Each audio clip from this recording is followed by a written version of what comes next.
Vamos orar um pouquinho mais.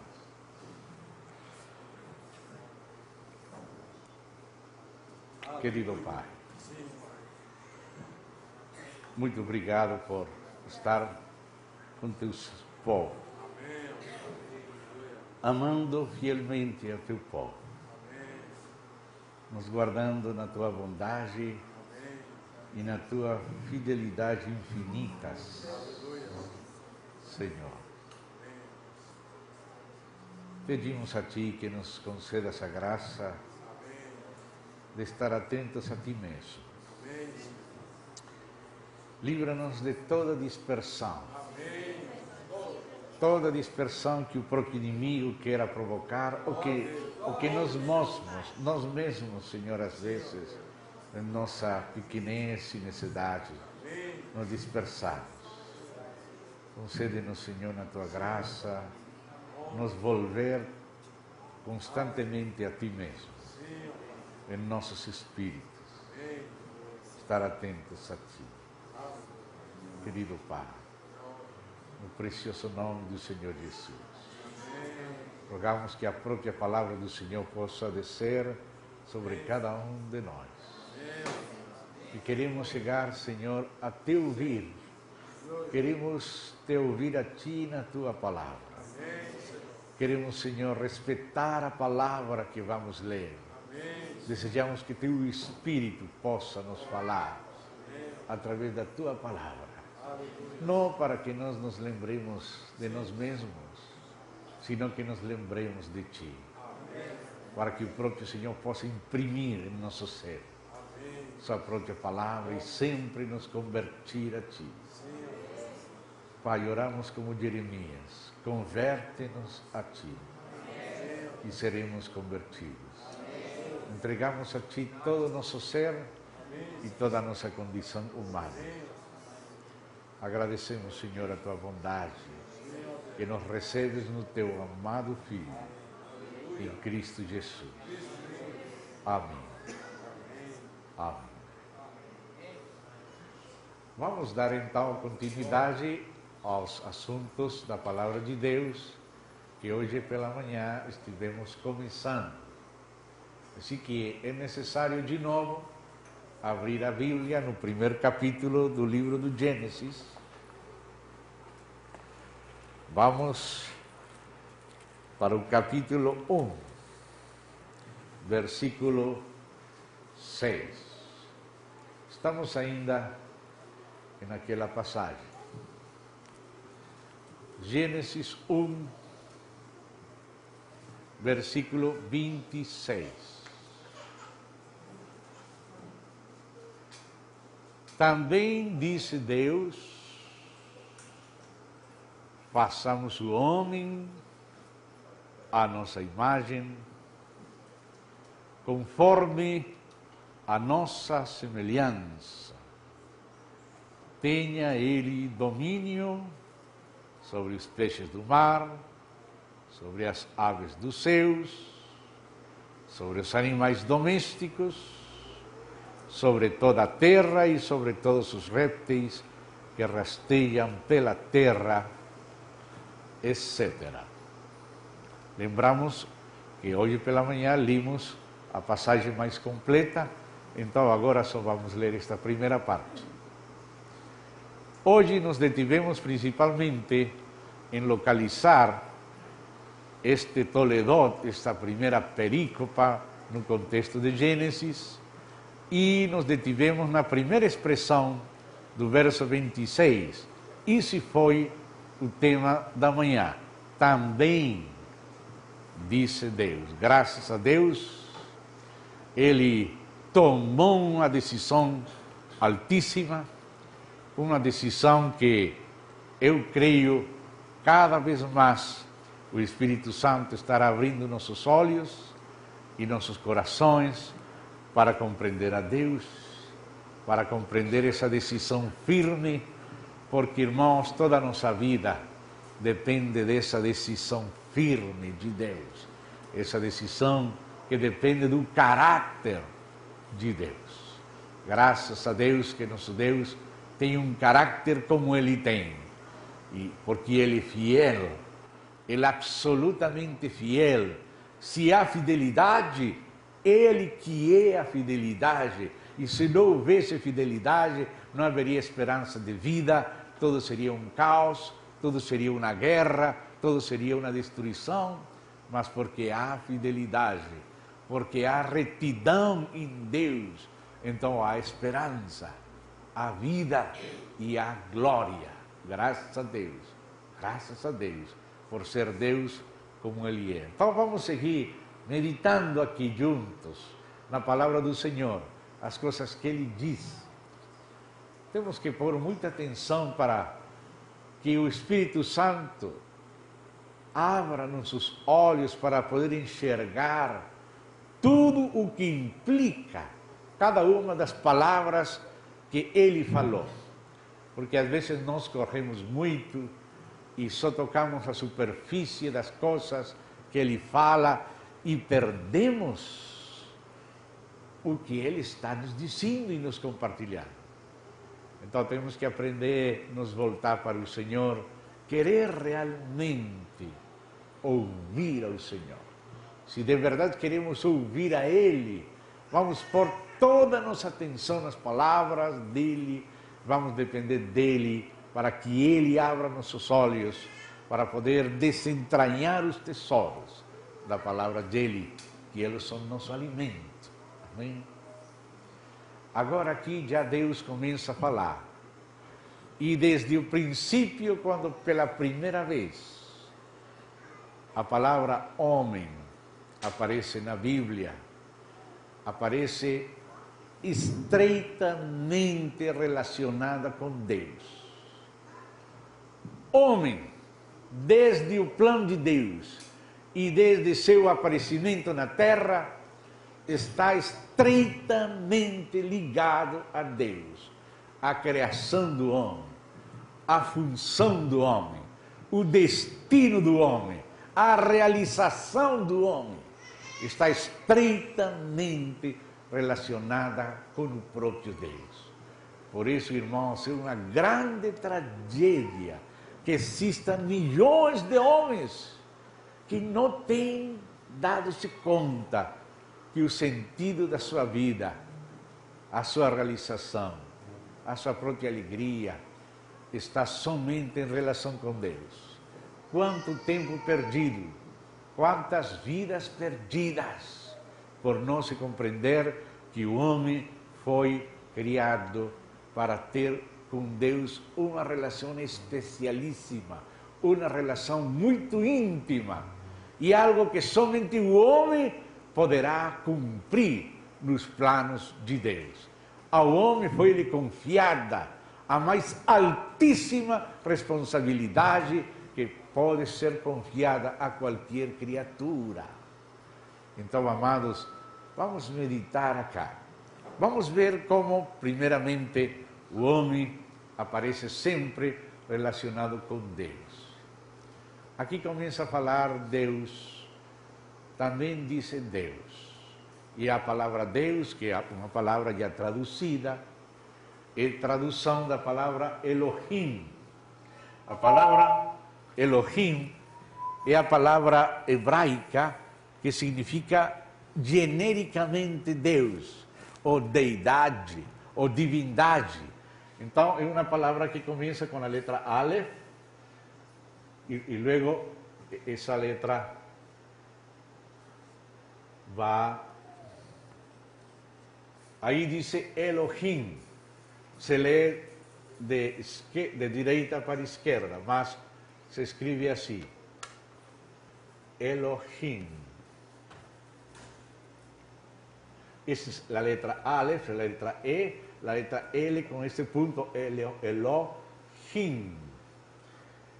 Essa palavra significa Deus. É a palavra que aparece no início desta primeira perícopa, deste primeiro Toledot, Hashamayim Ve'Haaretz. Relações do céu e da terra. Bereshit bara Elohim. Assim começa. No princípio, bara, criou Elohim. Por outros versos da Bíblia, nos damos conta que somente a partícula inicial, el, a partícula el, a primeira partícula, já significa Deus. Já significa Deus. Ele já significa Deus.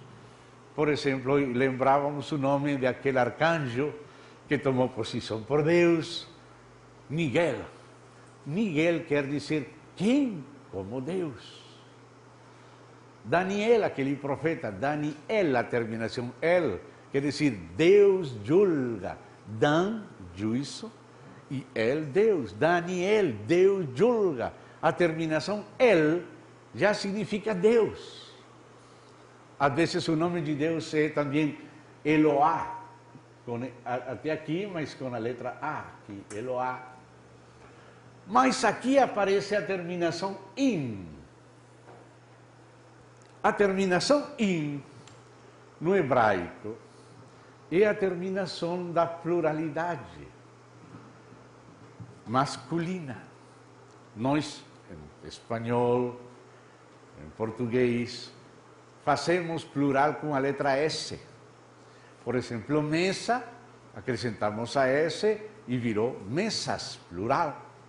Cadeira, acrescentamos a S, cadeiras.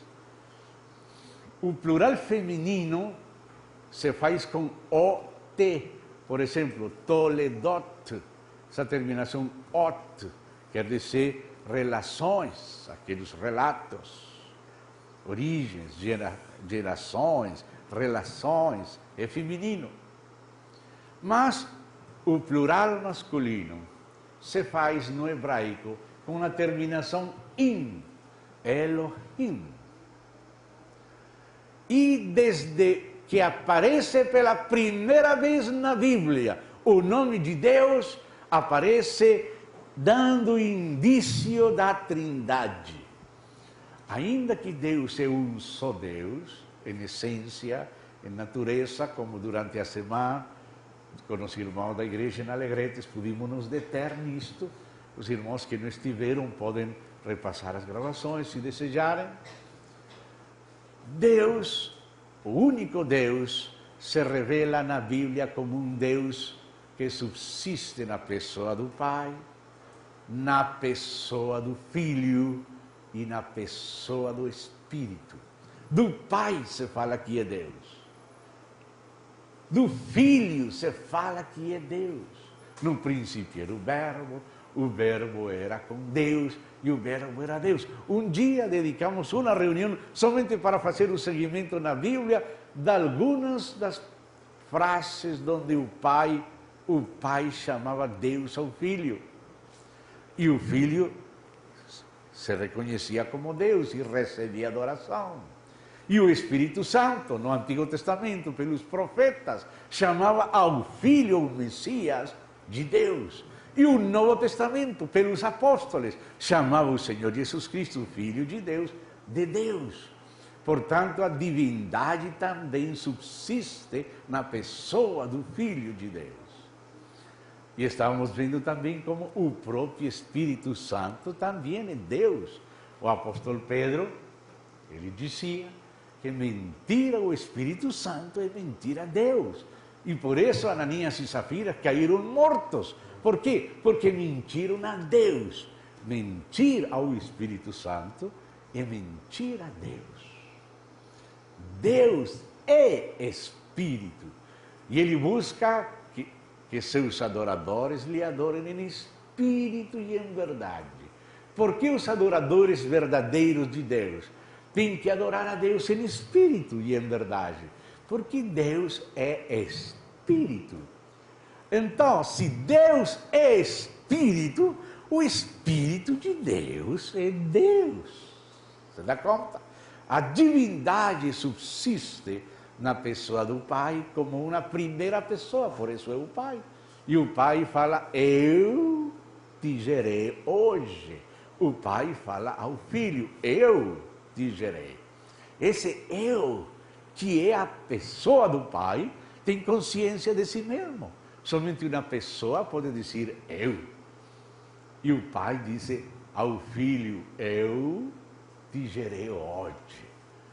O Filho também disse, Pai, glorifica-me tu, junto a ti, com aquela glória que eu tive contigo antes que o mundo fosse, antes que houvesse mundo. Então, antes da fundação do mundo, o Filho compartilhava com o Pai a glória, sendo o próprio resplendor dela. Então, o Filho também é Deus. Ele disse, como o Pai tem vida em si mesmo, tem dado ao Filho o ter vida em si mesmo, para que todos honrem ao Filho como honram ao Pai. Aquele que não honra o Filho, não honra o Pai. O Filho é o próprio Deus também subsistindo na sua pessoa. O Espírito Santo também é uma pessoa, porque ele também fala como pessoa e fala em primeira pessoa. Tem várias passagens, quando estávamos reunidos na reunião com obreiros lá em Araucária, nosso irmão Rodrigo Abarca de Chile deu uma mensagem muito importante sobre o Espírito Santo, que aconselho os irmãos buscar e ouvir aquela mensagem. E ele lembrava algumas passagens onde o Espírito Santo fala em primeira pessoa. Eu vou lembrar um que sempre lembro. Ele falando em Atos capítulo 13, disse o Espírito Santo. Vocês lembram, por isso não vou abrir a Bíblia, porque vocês sabem de memória, mas se alguém quer comprovar, é Atos 13:1. Disse o Espírito Santo, afastai-me, aí está a primeira pessoa falando, afastai-me a Bernabé e a Saulo, para a obra para a qual eu os tenho chamado a eles. Eu os chamei. O Espírito Santo fala em primeira pessoa, dizendo aos presbíteros, aqueles irmãos, aqueles servos que estavam reunidos ministrando ao Senhor em Antioquia, que eles afastem para o Espírito Santo, afastai-me a Bernabé e a Saulo, para a obra que eu os tenho chamado. Nesse lugar e em outros, o Espírito Santo fala assim, em primeira pessoa. Portanto, o Espírito Santo também é uma pessoa. Desde o princípio, quando Deus começa a abrir a sua boca em relação com o homem, desde o princípio Deus aparece se relacionando com o homem em trindade. A palavra Elohim é o único Deus em trindade. O Pai é Elohim. O Filho também é Elohim com o Pai. O Espírito Santo também é Elohim com o Filho e o Pai. Agora, Deus fala em plural quando fala com o homem. E esta pluralidade é sumamente importante nós perceber desde o princípio. Porque vamos ver que o homem que Deus cria é o homem coletivo, é o homem corporativo. Ele não disse, vamos fazer um homem. Deus não disse, vou fazer o marido da Eva. Isso não foi o que Deus falou. Ele não falou, eu vou fazer o marido da Eva e ponto. Isso não é o que falou. Falou Elohim. E disse em plural, façamos. Hoje pela manhã nos detivemos naquele preâmbulo da decisão de Deus. Tudo que implicava essa tremenda decisão. Mas agora já entrou na decisão. Agora já estamos aí. Disse Deus, façamos. E aqui Deus fala em plural. Não é a única vez em que Deus fala em plural. Várias vezes Deus falou na Bíblia em plural. Mas esta é a primeira vez que Deus aparece falando em plural. E quando Deus fala em plural, Ele está revelando algo. E estava revelando algo que tem a ver conosco. Ah, Senhor, também nós temos que aprender a falar em plural. Você lembra como falavam os apóstolos? Você quer lembrar como falavam os apóstolos? Vamos sair aí, 1 de João. Vamos voltar aqui, mas tudo isso está intimamente relacionado. Vamos, primeira epístola do apóstolo João. Capítulo 1. Primeira epístola de João, capítulo 1. Escute o que disse aqui. O que era desde o princípio, o que temos ouvido. Aqui já começa a aparecer algo.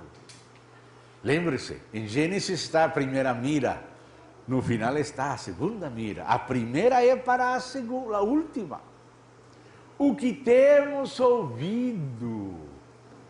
Deus está destruindo o individualismo. Ele fez os indivíduos e Ele quer que existam indivíduos. E Ele quer que cada indivíduo seja muito autêntico e seja fiel com Deus, consigo mesmo e com os demais. Mas Ele quer que cada indivíduo aprenda mais com os outros. Por isso diz a Escritura em Efésios, que sejamos capazes de compreender com todos os santos quais são as medidas de Cristo. Então, esta palavra, temos ouvido, tem mais autoridade que a palavra tenho eu pessoalmente ouvido. Que eu fale, eu tenho ouvido, tenho uma medida pequena de autoridade. Mas que os apóstolos todos falem, temos ouvido. E siga falando. O que temos visto com os nossos próprios olhos. Não somente eu vi, não somente eu, João, vi. Pedro também viu. Tiago também viu. Andrés também viu. Todos nós vimos. Todos nós ouvimos. Que vimos? A revelação de Deus em Cristo. Deus em Cristo tem que ser visto desde muitos ângulos. Por isso, aqui nesta esquina estava Mateus, na outra esquina estava Marcos, na outra esquina estava Lucas, na outra esquina, perdão, estava João. Todos vindo ao Senhor, cada um vindo um ângulo dele. Todos falam do mesmo Senhor, mas quando Mateus fala, ele desde o ângulo dele vê o Senhor como um rei. E Marcos, que está vendo o mesmo rei, ele vê o mesmo Senhor como um servo, o servo de Deus. E Lucas vê o Senhor como filho do homem. E João vê o mesmo Senhor como filho de Deus. E não podemos dizer, bom, aquele que tem razão é Lucas, não João. Não podemos dizer, bom, tem razão Marcos, mas não Mateus. Não, todos têm razão.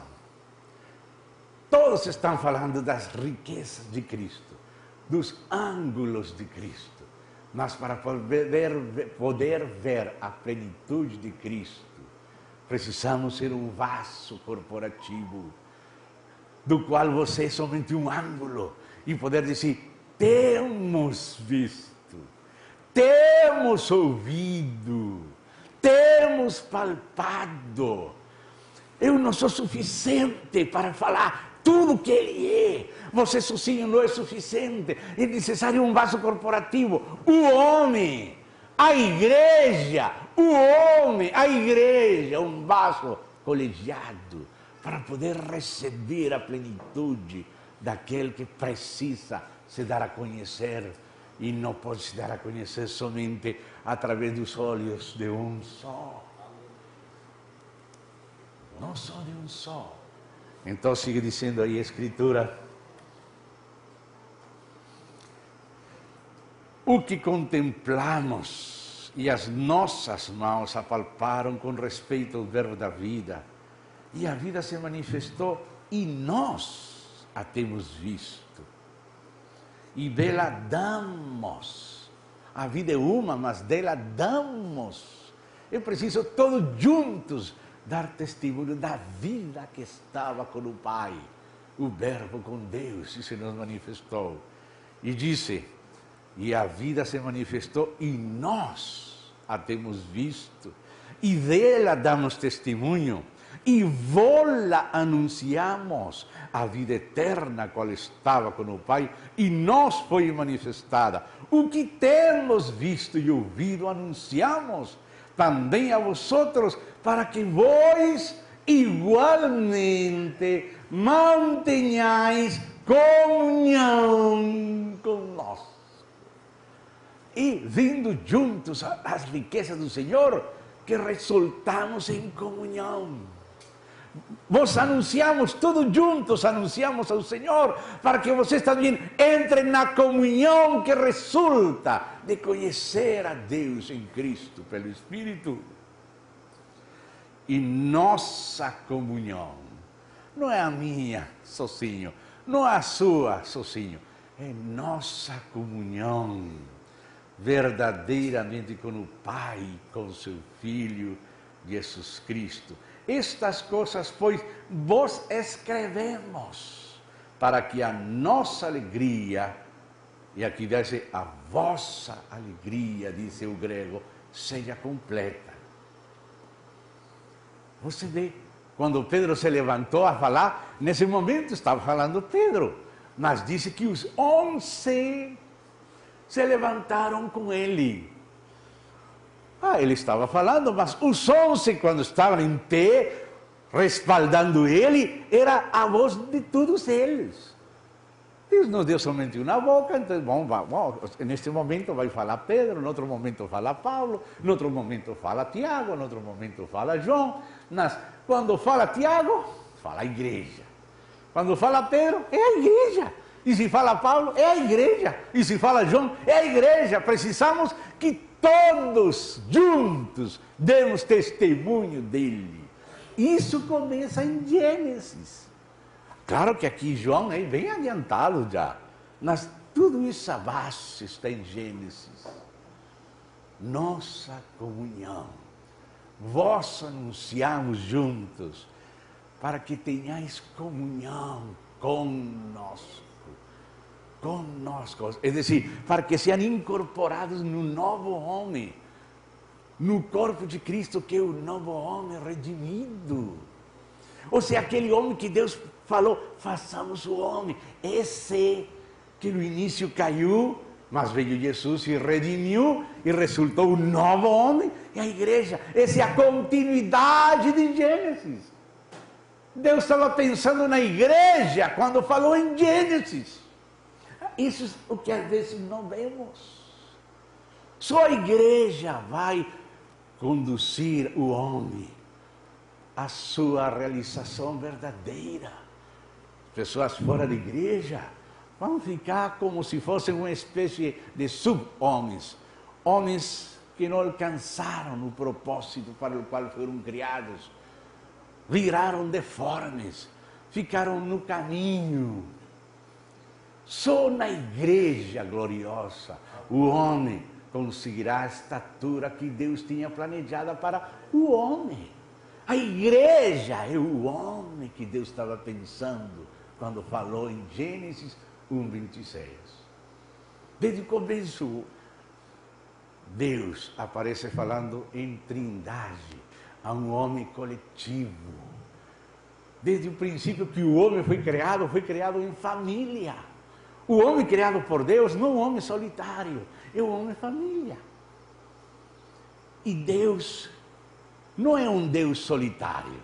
Ainda que Deus é o único Deus não é um Deus solitário, é um Deus trinitário, não solitário. É um Deus trino. Elohim, disse Elohim, façamos. Não é só o Pai que vai fazer. Não é só o Filho que vai fazer. Não é só o Espírito que vai fazer. O Pai, o Filho e o Espírito juntos se comprometeram a fazer uma criatura especialíssima para conseguir um objetivo altíssimo, além do qual não existe mais, porque se estivesse outro, Deus não teria descansado. Só quando fiz o homem, aí é que ele descansou. Então, o Deus Trino, o Deus Trindade, o único Deus família, que é um Deus Trino, precisa de um corpo, não um corpo físico, senão uma criatura coletiva, que também é trina, que tem também espírito, que também tem alma, que tem corpo, que é homem, que é mulher, e homem e mulher têm filhos, e as famílias juntas formam igreja, e a igreja é um vaso, um templo corporativo. Esse é o homem necessário para que a Trindade more e se expresse. Como ele é um Deus trino, ele tem que se expressar em colégio, ele tem que expressar em comunhão, ele tem que se expressar no corpo, porque ele é trino. Desde o princípio aparece a Trindade de Deus, relacionada com o homem e o homem coletivo, corporativo, relacionado com o Deus Trino. Elohim disse, façamos. Aleluia. Irmão, nós muitas vezes também dizemos façamos. Quantas vezes temos dito façamos? Verdade? Mas não temos feito nada. Nós decimos, façamos isto, mas ficamos pela metade. É melhor não falar que falar e não fazer. Esse é o problema do homem caído. Disse, mas não faz. Mas Deus não tem esse problema. Quando Deus disse, façamos, irmão, toda a onipotência de Deus, todo o compromisso de Deus, toda aquela valentia, capacidade de Deus está envolvida nessa meta. E se Deus passou, façamos isto, irmão, o Pai está nisto, o Filho está nisso, o Espírito Santo está nisso, e não vão parar, não vão descansar até conseguir um homem na glória, um homem coletivo, semelhante a Deus. Ele não vai parar. Deus não vai parar até não concluir aquilo que ele se propôs. E ele se propôs isto em pacto. Isto foi um trabalho que Deus se colocou a si mesmo. O Deus Altíssimo tem umas metas altíssimas, e a meta altíssima que ele se colocou foi esta. Só depois disto ele descansou. Antes não. Ele não descansou antes, mas só depois descansou.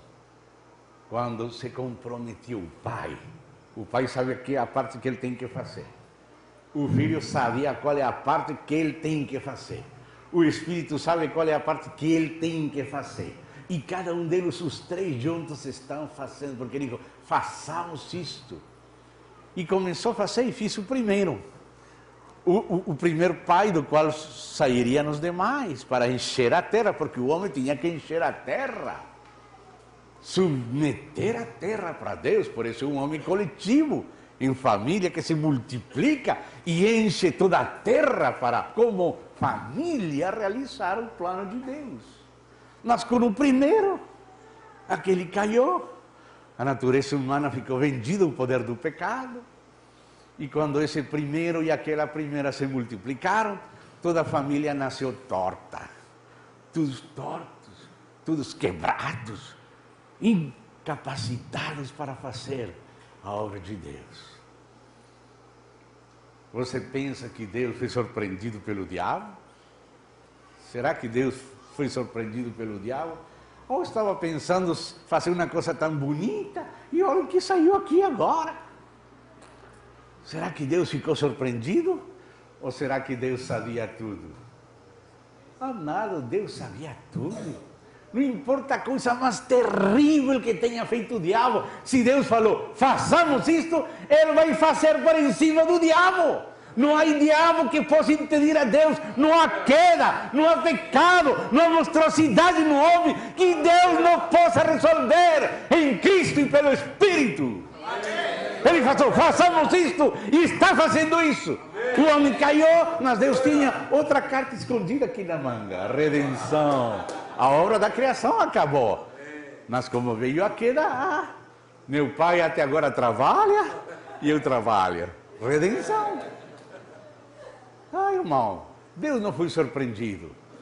Por isso estávamos lembrando hoje pela manhã, que quando Deus falou lá antes do dilúvio, que doía no coração dele ter feito o homem, é verdade, porque Deus é sensível, e quando ele vê a magnitude do pecado e do sofrimento que o pecado provoca, e a morte, e a aliança com o diabo, e a traição do diabo para com o homem, aqueles que servem ao diabo são tratados pior depois, porque o diabo não é Deus, ele é um traidor, um mentiroso, um malvado.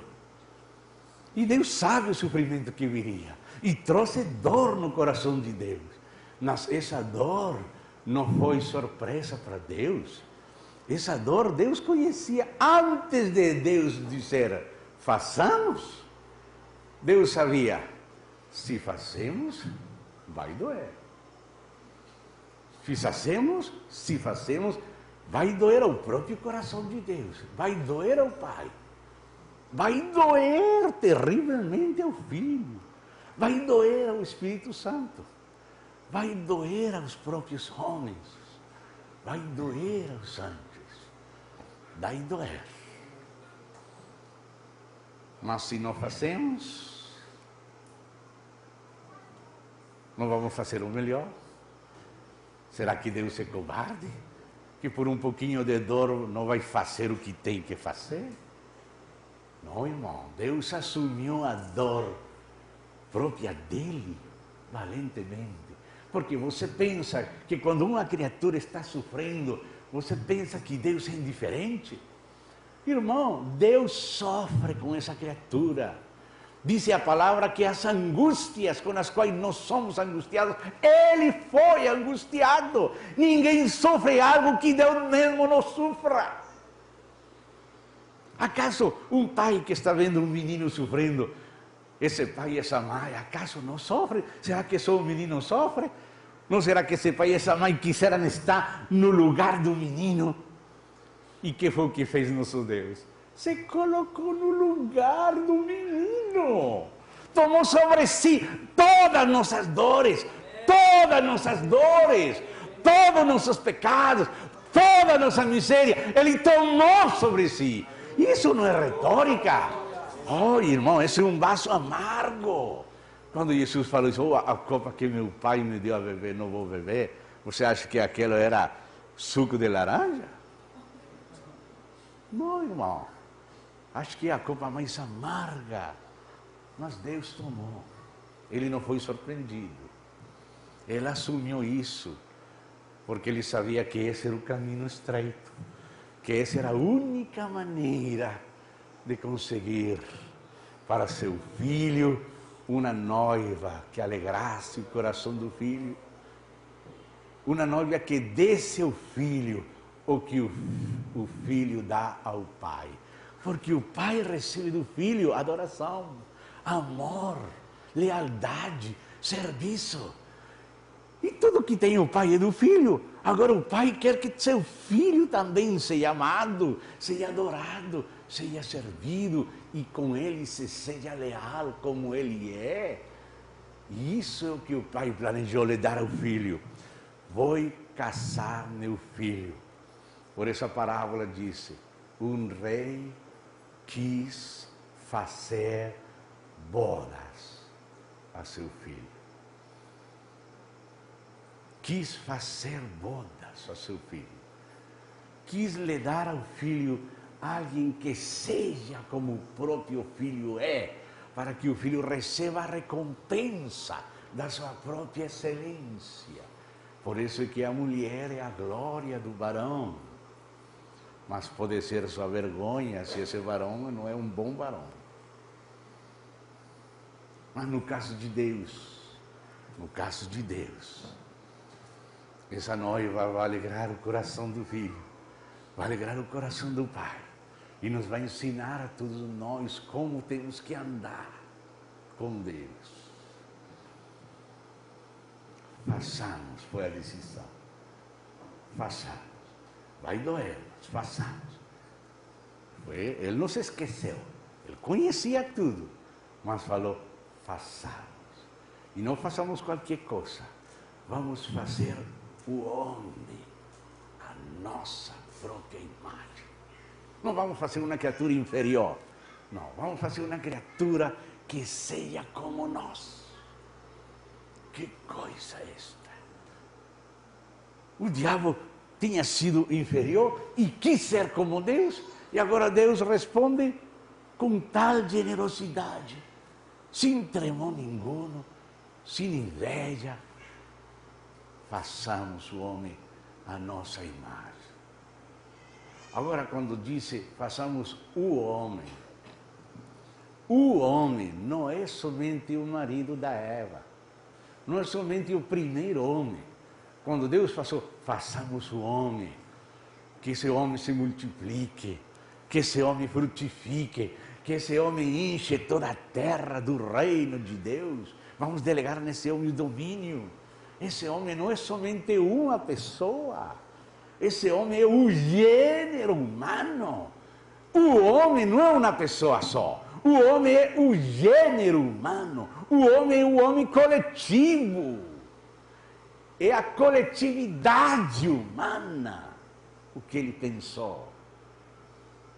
A coletividade humana, a economia de vida expressada no reino de Deus entre os homens.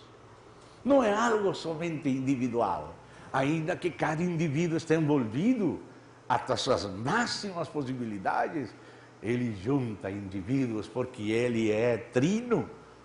Porque ele é trino, ele quer que os indivíduos sejam fiéis um com o outro, não mentam, não roubem, se amem.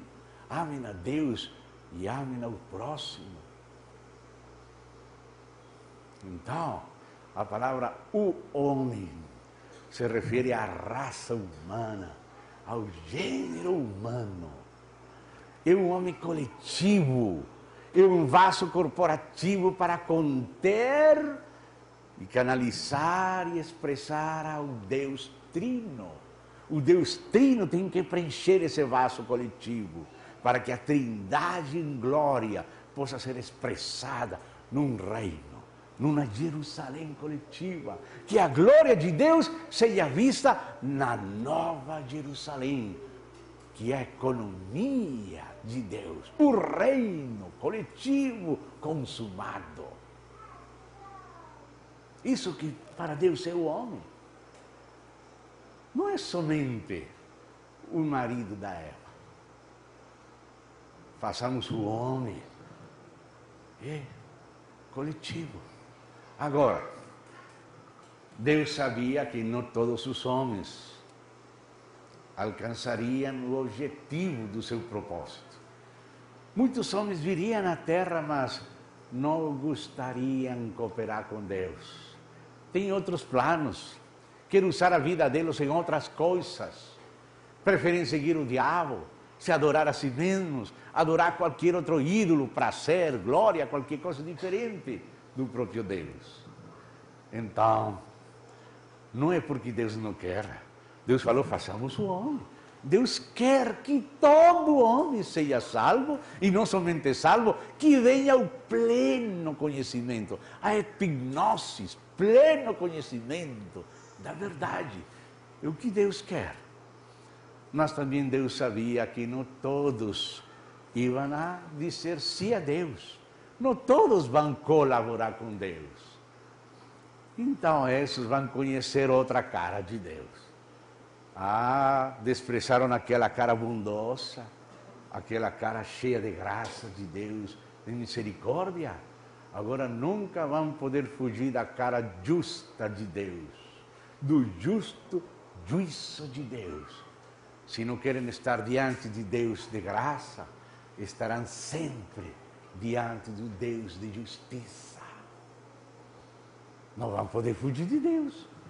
Ainda no inferno, a justiça de Deus estará sempre dizendo a eles, não aprovo a vossa monstruosidade, sois monstros, sois uma miséria, não concordo com vocês.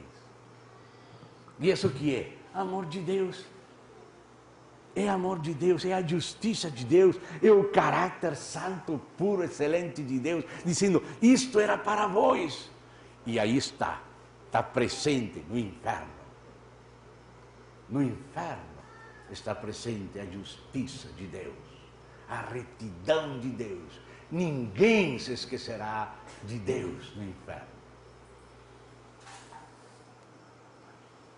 Mas então, aqueles vasos de misericórdia, aqueles que receberiam a Deus em Cristo, receberiam a graça de Deus em Cristo, para ser trabalhados por Deus em Cristo, para conseguir o propósito de Deus. Esses seriam os homens que formariam parte do novo homem. Como o homem caiu, a redenção faz um novo homem. E o novo homem é para cumprir o propósito original. Deus não mudou de propósito, amados.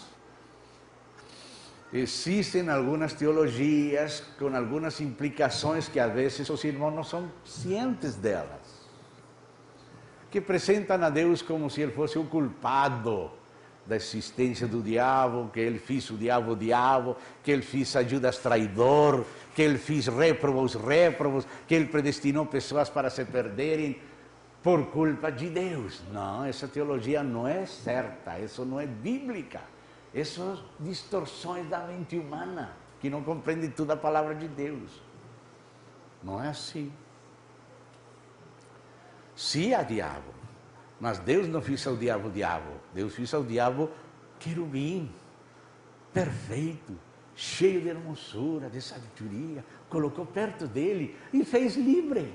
Isso que fez Deus. O diabo foi que se fez diabo. Deus fez o homem assim, livre.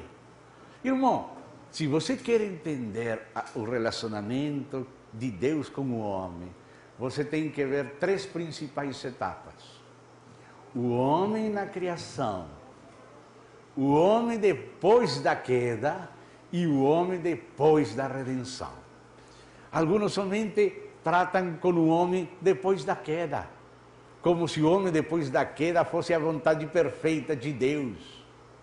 E assim malinterpretam a Deus. Se você quer compreender que classe de homem Deus queria, não tem que ver ao homem depois da queda, tem que ver ao homem antes da queda.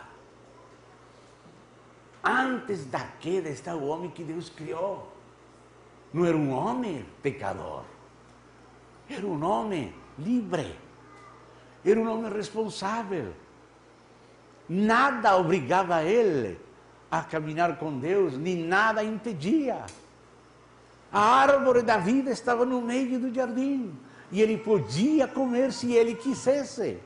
E a árvore da ciência do mal, do bem e do mal estava no meio. E lhe foi proibido, mas não lhe foi impedido. Lhe foi proibido, mas não impedido. De fato, o homem comeu.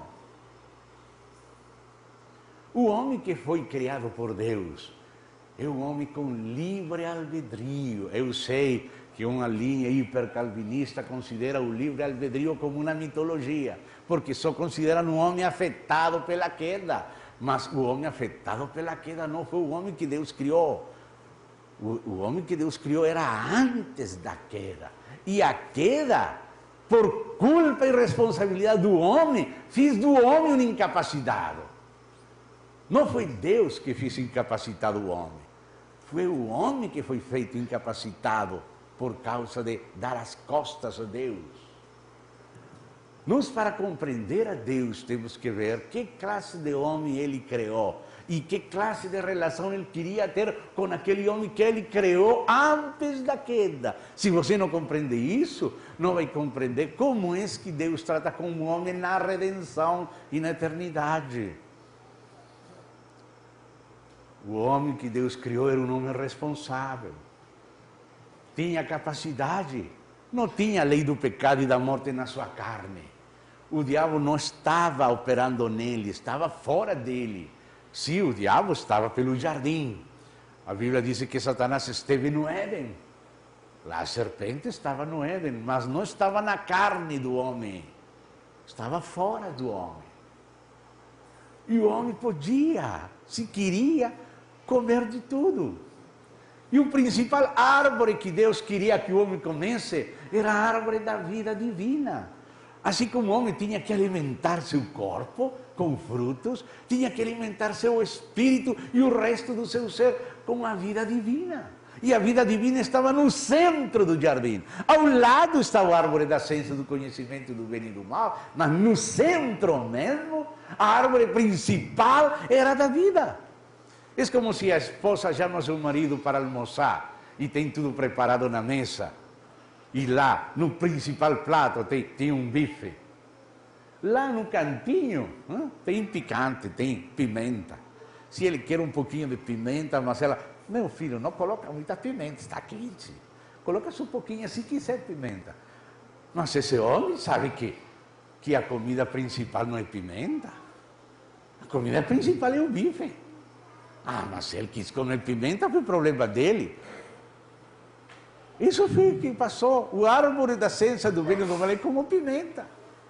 E o bife é a árvore da vida. O que Deus queria que o homem comesse é a vida divina.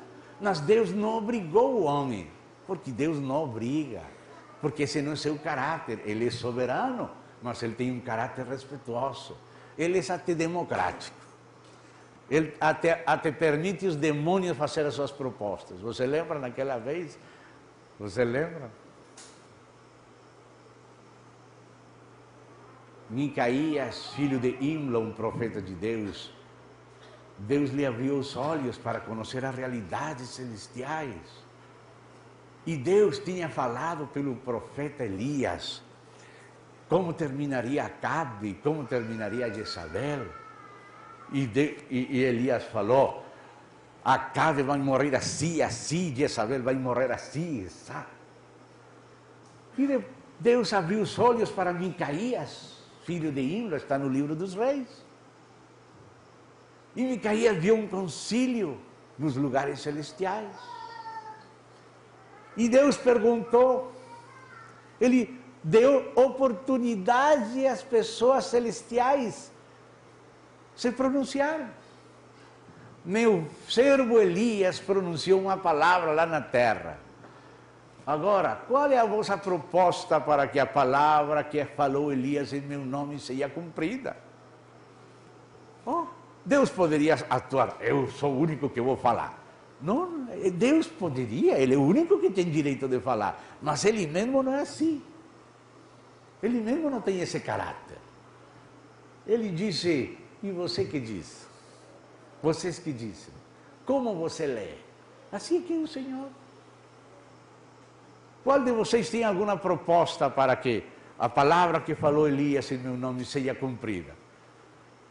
E levantavam a mão e pediam permissão, e muitos anjos falaram, e até demônios puderam falar.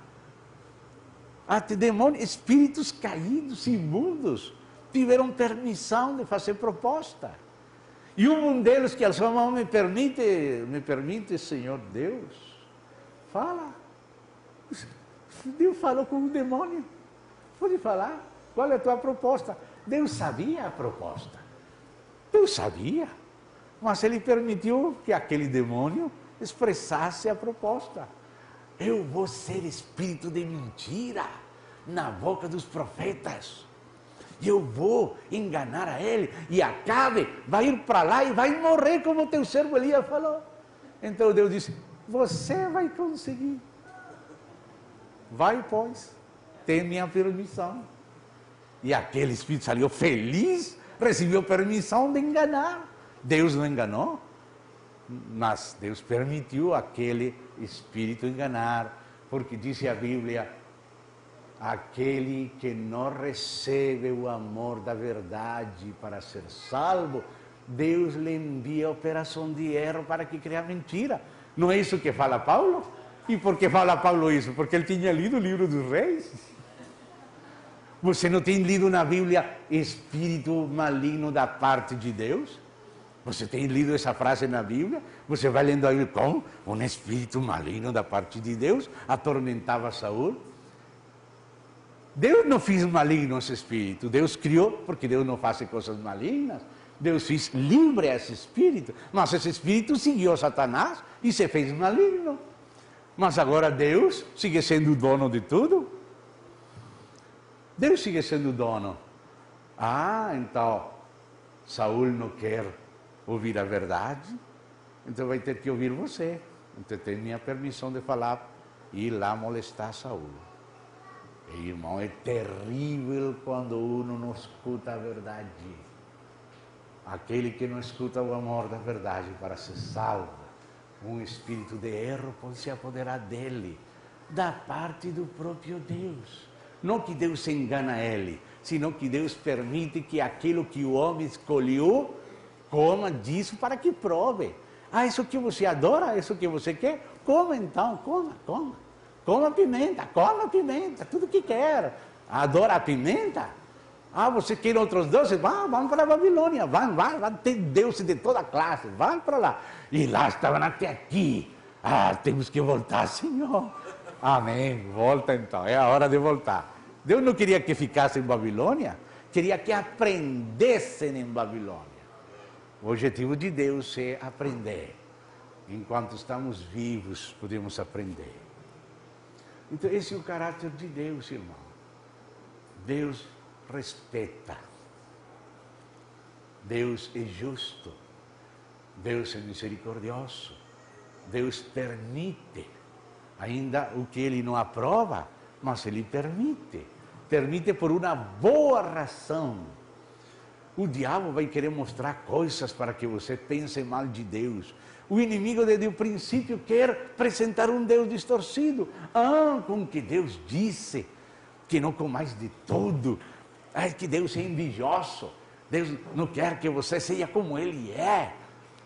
Isso que o maligno acusou a Deus, de que Deus não queria que o homem veja como Deus vê, que o homem seja como Deus. Isso é mentira do diabo. Deus não fez isso. O que Deus falou foi: façamos o homem a nossa imagem. A nossa imagem. E não somente vai conhecer, vai viver a vida divina. Vai ser um com Deus, que sejam um, como tu em mim, eu em ti, que eles sejam um em nós. A Trindade sendo a unidade da igreja. Que maior unidade pode haver que a própria Trindade sendo a unidade da igreja? Pode haver algo maior? Há egoísmo aí? Façamos o homem à nossa imagem. Não há egoísmo. É mentira do diabo. E o diabo está mentindo através de muitas filosofias, arte de teologias, evangelhos apócrifos de Judas Iscariote, tratando de justificar Judas e acusar a Deus. Isso é muita teologia e muitos filósofos fazem isso. Mas o Espírito Santo glorifica Jesus e diz que a sabedoria é justificada pelos seus próprios filhos, os filhos de Deus, os filhos em Cristo, que é a sabedoria de Deus. A sabedoria de Deus é justificada pelos seus próprios filhos. Deus ensina e louvam e adoram a Deus nas narinas de todos os rebeldes. E isso é o juízo dos rebeldes. Porque tem muitos rebeldes que nasceram em glória. E os homens nasceram na terra, num bairro pobre. Alguns nasceram tortos, sem olhos, nasceram cegos, sem braços, sem pernas. Mas agora estão glorificando a Deus. E o diabo nasceu na glória. Nasceu querubim perfeito. Nasceu na presença de Deus. Nasceu com altíssimos privilégios. E aquele pobre homem nasceu nas trevas. Nasceu sem dinheiro. Nasceu num bairro pobre. Nasceu menosprezado. O diabo estava vindo à glória, os homens não somente crendo. Ah, por isso o diabo tem raiva com o homem. E o homem que vai julgar os anjos. Porque o homem vai dizer: eu não estava na glória. Todos vocês vão poder dizer isso ao diabo: eu não nasci na glória. Eu nasci na terra, nasci enfermo de pecado e de morte de cabeça aos pés. E vivi cheio de miséria e de pecado participando disso. Mas conheci a Deus em Jesus. E Deus não é como você sempre disse, não. Ele me perdoou. Ele me salvou, Ele me mudou e agora estou na glória, na glória. Ele que estava na glória estará no inferno, na hiena, no lago de fogo. Os que nasceram já praticamente na boca do inferno estarão na glória. Aleluia! Glória a Deus! Então, a primeira parte da relação do homem com Deus era antes da queda. Façamos o homem à nossa imagem. E foi feito e não tinha pecado. Tinha liberdade. Deus gosta da liberdade. Ainda, a esse demônio deu liberdade. Alguns fizeram coisas tão terríveis, alguns espíritos, que foram na prisão, porque tomavam mulheres, geraram gigantes, estavam fazendo coisas horríveis. Esses ficaram na prisão, mas não todos estão em prisão. Outros estão ainda se movendo, depois vão para a prisão. Mas, por enquanto, estão trabalhando, ainda que eles não queiram, para nosso benefício. O diabo não quer trabalhar para nosso benefício, mas Deus sabe que ele é nosso sparring para ser treinado. Você conhece o que é um sparring? Um sparring é aquele boxeador que boxea com aquele outro boxeador que está sendo treinado. Aquele sparring bate, golpeia, para quê? Para treinar o outro a se defender. Esse é o sparring. Então, o diabo está sendo usado por Deus para ser nosso sparring. E o diabo vem por cá, por lá, e nós estamos aprendendo a fazer quite dele, até vencer ele. Até vencer ele. Deus está usando o próprio diabo. Ele não quer, mas Deus obriga a fazer o que ele não quer fazer. O diabo quer fazer coisas piores, mas Deus está fazendo do pior ao melhor. Permitindo que o diabo faça coisas. É o diabo que faz. E a intenção do diabo não é nos treinar, não. A intenção do diabo é nos matar. Mas o Senhor não deixa nos matar. Só em treinar. Pode tocar a Jó, mas não vai tocar nele. Ou pode tocar nele, mas não vai matar. E quando Deus diz não vai matar, não há diabo que possa passar 1 milímetro. Se Deus falou até aqui chega, até aí chega. Ponto. Porque Deus é um Deus. O diabo não é outro Deus igual, pelejando, não. Há um só Deus. O diabo é o triste do passeio. Mais triste do passeio. Mas Deus permitiu para nos fazer bem. Agora sim, depois veio a queda. Esse homem que Deus criou foi afetado. Agora, depois da queda, vai fazer o bem e não faz o bem que quer. Se não o mal que não quer, isso que faz. Agora está tudo torto. É como aqueles pintinhos que nascem com essa enfermidade. Sabe, o pobre pintinho não sabe para onde que vai. E agora, isso que o diabo pensou que tinha vencido a Deus. Fizeste o homem a tua imagem? Olha o homem. Vou te mostrar cá. Os grandes artistas, têm língua de serpente, olhos de demônio, parecem mais demônios que Deus. Não é assim? Os artistas colocam aquelas tatuagens e tudo isso parecendo mais demônios que Deus. O diabo se quer burlar de Deus. Deus já sabia isso. Muitos deles se convertiram no concerto de rock. Eu tenho sabido de algum roqueiro desses loucos que tocando violão num concerto, que estou fazendo aqui, tem piedade de mim, Deus meu, me salva, tem piedade. Se salvou no concerto. Fui salvo, Deus perdoou. Depois saiu, cortou o cabelo, limpou a cara, mudou. Irmão, eu sempre pido a Deus, Senhor, salva aqueles que o diabo pensa que tem mais seguros. Tira da mão dele, envergonha ele. E muitas vezes o Senhor me tem feito conhecer pessoas que estavam a ponto de morrer e Deus tirou das garras dele para engrandecer o nome de Deus. Porque para isso Deus permitiu o diabo. E Deus permitiu o pecado. E permitiu a queda e a pior miséria. Para quê? Para mostrar sua grandeza. Se Ele não permitisse um mal muito grande, como vai mostrar seu poder? Mas Deus mostra o seu poder, permitindo um mal muito grande, mas fazendo uma grande redenção e um grande juízo. Redenção e juízo é o triunfo de Deus. Deus é misericordioso e justo. A sua justiça vai ser mostrada no seu juízo e a sua grandeza e misericórdia vai ser mostrada na grande salvação. Orem por mim que estou com um problema aqui, uma picada no coração. Vou continuar, mas vão orando por mim, por favor. Então, amados, o Senhor permitiu toda essa bagunça para que sirvesse de fundo preto para ressaltar a sua glória, ressaltar o seu poder. O juízo de Deus vai mostrar o poder de Deus. Foram vasos de ira preparados para fazer notório o poder de Deus. E também vasos de misericórdia para fazer notórias as inescrutáveis riquezas da sua graça. Então, agora, coloque atenção, para que seja liberto dessas teologias aí. Então, amados, a Escritura diz assim: o homem caiu. Depois da queda, o homem foi afetado. E o homem ficou terrivelmente afetado. Mas você pensa que Deus, agora o diabo danou a minha festa. Eu estava pensando em ter uma festa e agora o inimigo destruiu a minha festa.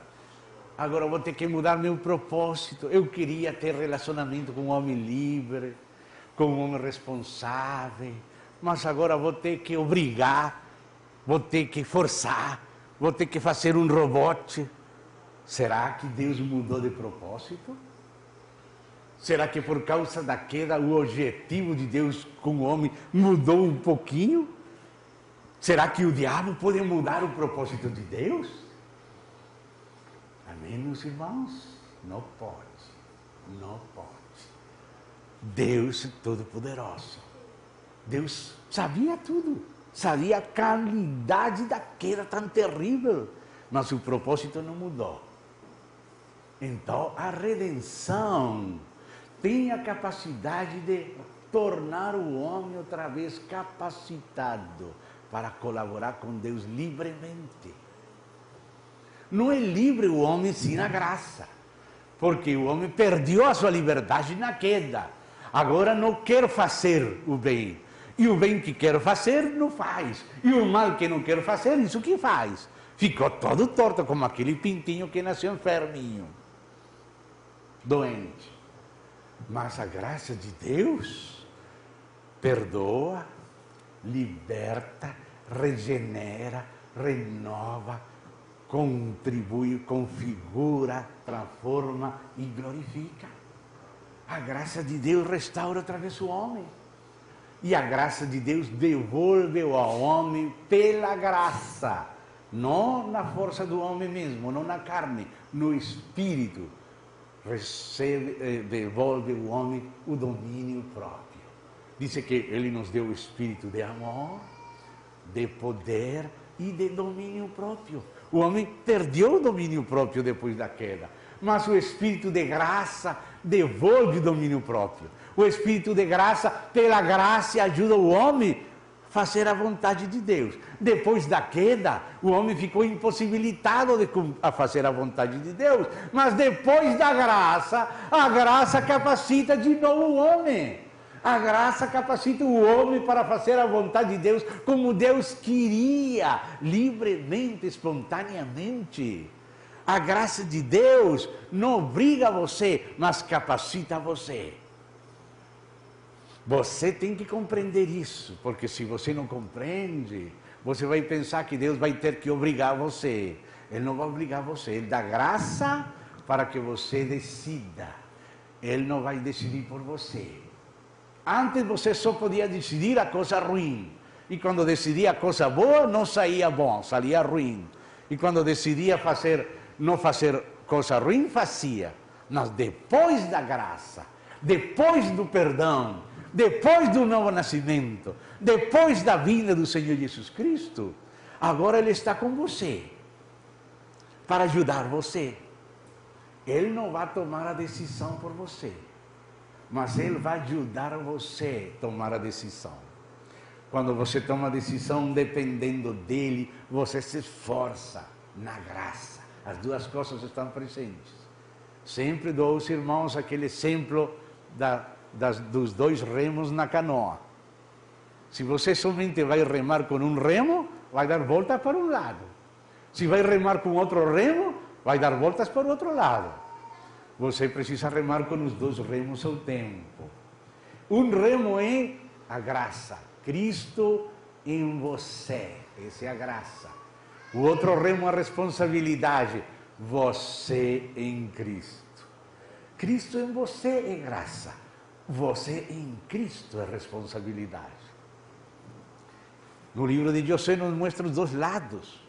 Vos dou a terra. Isso é graça, isso é Cristo em você. Vos dou a terra, mas você tem que pôr o pé na terra. Essa é responsabilidade. Eu vos dou a terra, mas você tem que pôr o pé. Se você pôr um pé, verdadeiramente a terra será sua e eu terei dado.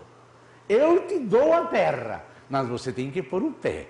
Pôr o pé na terra é a maneira de colaborar para que Deus nos dê a terra. Ele nos deu, é uma decisão de Deus, mas só vai ser usufruída se você crê.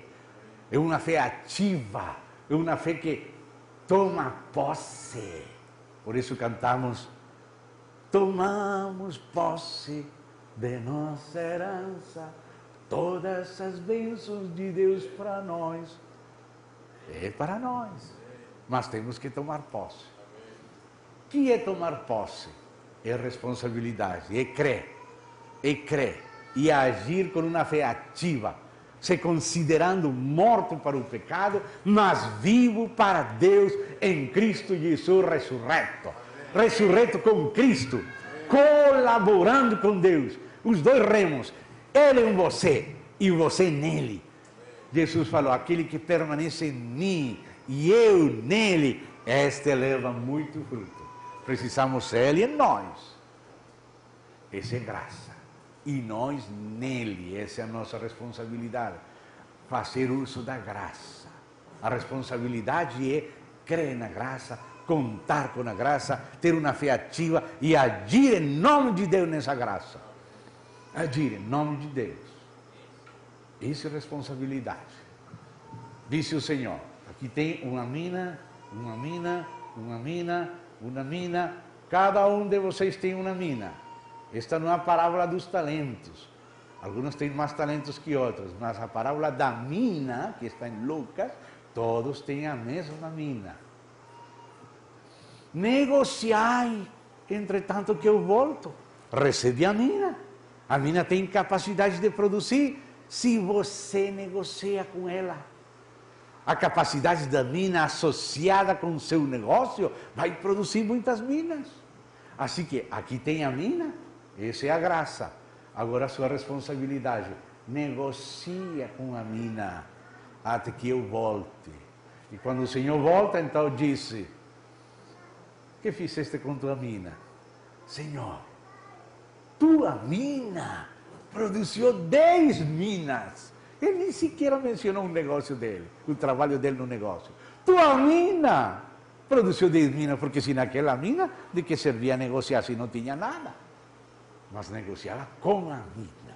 Tua mina, Senhor, se esforçou na graça. Tua mina produziu 10 minas. Bom servo, ceia sobre 10 cidades. Sobre pouco fuiste fiel, sobre muito te colocarei. E você que fez com tua mina? Senhor, tua mina produziu 5 minas. Você também seja sobre 5 cidades. E você que fez com sua mina? Eu sabia que o Senhor é duro. Duro. Quer coletar onde não semeou. E começou a abrir o coração de rebelião, de rebeldia, mostrando que estava acusando o Senhor, tratando o Senhor de duro, tratando o Senhor de injusto. Mas por que não deu aos banqueiros? Se você não sabe trabalhar sozinho, se associa com outros. Se você não sabe servir a Deus sozinho, se associa com outros que estão trabalhando para o Senhor, para que quando o Senhor venha, pelo menos tenha interesses. Isso quer dizer colocar a mina nos banqueiros, se associar com outros que sabem mover dinheiro.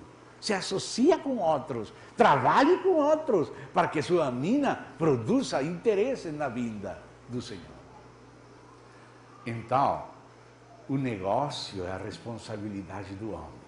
Esse é o outro remo. Só os dois remos vão conduzir a canoa ao outro lado do rio. Isso é colaborar com Deus. Essa colaboração espontânea, voluntária, para que Deus com o homem chegasse ao propósito definitivo, era o que Deus queria antes da queda. A queda afetou o homem, mas a graça mostrou que é mais poderoso Deus, e o propósito não mudou, simplesmente foi recuperado o homem para continuar. O propósito não mudou. Façamos o homem a nossa imagem, conforme nossa semelhança, e domine e subjugue a terra, e cultive e guarde o jardim. Esse é o propósito de Deus com o homem. Agora veio a queda, o homem sozinho não pode, mas o Senhor não deixou sozinho o homem, ele se fez homem, e como homem ele enfrentou o inimigo, como homem ele venceu o diabo, venceu a carne, venceu o pecado, venceu a morte, e agora entrou no homem para passar o homem toda a sua vitória. Agora estamos na terceira etapa, não na segunda. Na terceira, na era da graça, na era do fluir do Espírito, na era do perdão, na era do agir de Deus juntamente com o homem. Por isso disse Paulo, somos colaboradores de Deus, laborando juntamente com Ele, mas disse, não eu, mas a graça de Deus comigo. Isso agora na terceira parte, a graça de Deus conosco. E essa graça de Deus vai demonstrar ao inimigo que o que ele fez não venceu a Deus. E qual é a responsabilidade da igreja? Mostrar que a graça de Deus basta. Basta-me a tua graça, Senhor. Eu sou fraco demais, mas basta-me a tua graça. Basta-me a tua graça. Tua graça é suficiente para aprender a te amar como teu filho te ama. O amor do teu filho é o que o Espírito me dá a mim, para eu te amar. Eu não tenho amor, mas teu filho te ama. E ele me deu, não me vendeu, me deu o seu Espírito para ele me ensinar a te amar. Senhor, me ensina a te amar a ti, a meu Pai. Senhor, eu quero aprender contigo, quero caminhar contigo, adorar ao Pai e amar ao Pai nas narinas do inimigo. Nas narinas do inimigo, aquele menino tem que se formar no ventre da mulher. O inimigo quer comer esse menino, destruir. Mas Deus vai fazer nascer esse menino nas narinas do inimigo. E esse menino se sentará na glória. Amém, amados? Então, Deus falou, façamos. E não há poder no universo que vai impedir a Deus. Façamos o homem. Isso que Ele está fazendo. Por isso, o que acontece conosco, acontece porque Ele está fazendo. Porque Ele falou, façamos. E está fazendo. Fazendo o homem a sua imagem, conforme a sua semelhança. Meu Deus, pensei que iam ser às 10, vão ser às 11. Então, vamos descansar agora, vamos parar e, se Deus permite, vamos continuar amanhã. Rogo, meus irmãos, orem por meu coração que está molestando aí com uma picada constante, mas o Senhor nos ajuda. Rogo suas orações. Vamos a dar graças a Deus. Querido Pai, agradecemos teu imenso amor. Agradecemos, Senhor, que o Senhor nos convide para coisa tão alta. Senhor, queremos te alegrar. Senhor, queremos que nosso inimigo seja envergonhado e teu coração seja feliz. Nosso coração quer ser feliz contigo. Entregamos todo o nosso ser a ti. Pertencemos somente a ti. Glorifica teu nome e guarda-nos para a tua glória. Para a tua glória. para a tua alegria, aquele gozo que o Senhor viu, ainda que escolheu, apesar da dor. Ó Senhor, que este gozo console aquela dor. Em nome de Cristo Jesus. Que a tua igreja seja como uma noiva que consola seu marido. Oh, querido Pai, em nome do Senhor Jesus Cristo. Em nome do Senhor Jesus Cristo.